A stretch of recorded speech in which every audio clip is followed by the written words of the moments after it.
Bonjour Paul. Bonjour. Alors Affluence n'est pas, on peut dire pas un acteur né dans le secteur du tourisme, et pourtant vous avez des ambitions dans le secteur aujourd'hui. Justement, quelles sont-elles ?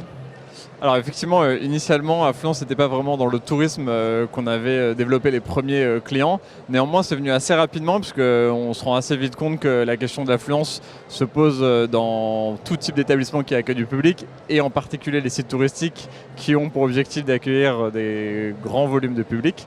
Donc aujourd'hui, on équipe déjà un certain nombre d'entre eux, que ça va de musées, de sites culturels, de châteaux. Et les ambitions, ça va être de continuer à se développer, notamment dans les sites naturels où on se développe de plus en plus avec des enjeux, avec des enjeux techniques complexes liés aux contraintes d'installation en termes d'alimentation, de connexion. Et également côté parc d'attractions avec des questions assez pointues en termes de mesure de flux, de temps d'attente qui nous permettent on reviendra sur ce point après d'ailleurs. De montrer notre valeur ajoutée.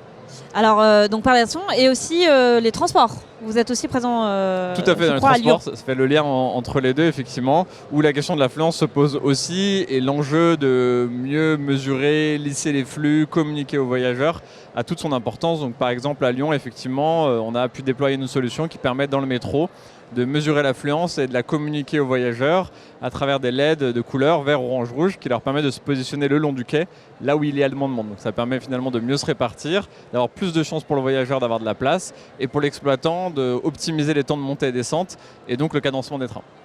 Alors vous travaillez avec les territoires justement, vous l'avez dit, sur finalement les problématiques de flux, de gestion des flux. Finalement vous êtes peut-être un acteur du tourisme durable. Enfin, en fait, comment les données peuvent justement aider à ces acteurs-là à agir ? Oui, alors notamment dans le cadre du surtourisme, on a beaucoup entendu ce mot ces derniers temps. Et effectivement, c'est un sujet qui est complexe puisque finalement le surtourisme, l'objectif c'est pas de l'éviter en limitant complètement le tourisme, c'est pas de rajouter des contraintes aux visiteurs, mais c'est d'essayer de le rendre justement plus durable et de voir quelque chose qui est pérenne. Donc c'est par exemple ce que permet les technologies qu'on installe dans les sites touristiques, dans les sites naturels, qui vont pouvoir leur permettre de communiquer aux visiteurs, qui vont finalement d'eux-mêmes se répartir le long de la journée, le long de l'année. Justement, est-ce que vous avez un exemple concret d'une destination avec laquelle vous travaillez ? Alors, très concrètement, par exemple, le Mont Ventoux, exemple très simple finalement, avec beaucoup trop de gens qui viennent au même moment et un double effet négatif. Les gens qui montent jusqu'en haut et qui sont obligés de redescendre parce qu'il y a trop de monde et qu'il n'y a pas assez de place, toute la pollution que ça génère et finalement une baisse de la fréquentation au global parce que tout le monde veut venir au même moment. En mesurant l'affluence et en la communiquant, ça permet à la fois d'éviter que les gens prennent leur voiture et montent jusqu'en haut si de toute façon il n'y a pas de place, et surtout de les inciter à venir dans les périodes où il y a un peu moins de monde.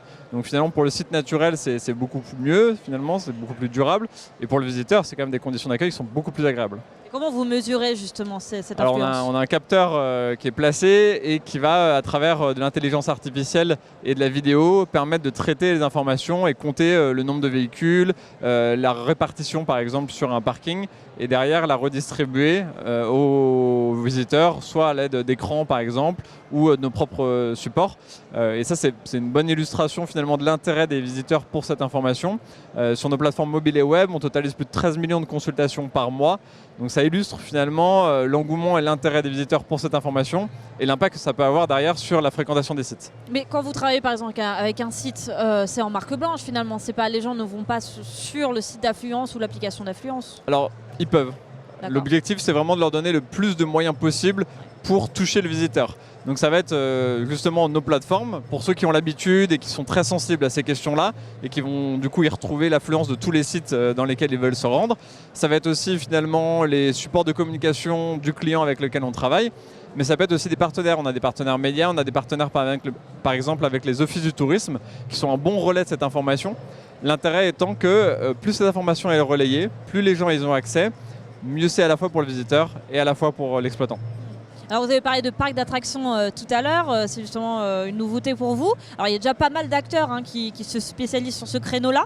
Quelle est votre valeur ajoutée là-dessus ? Alors il y a beaucoup d'acteurs qui sont spécialistes sur le parc d'attractions de manière générale. Nous, c'est pas de devenir un fournisseur généraliste du parc d'attractions, c'est vraiment de leur proposer notre expertise dans le domaine de la mesure de l'affluence pour les aider à la gérer.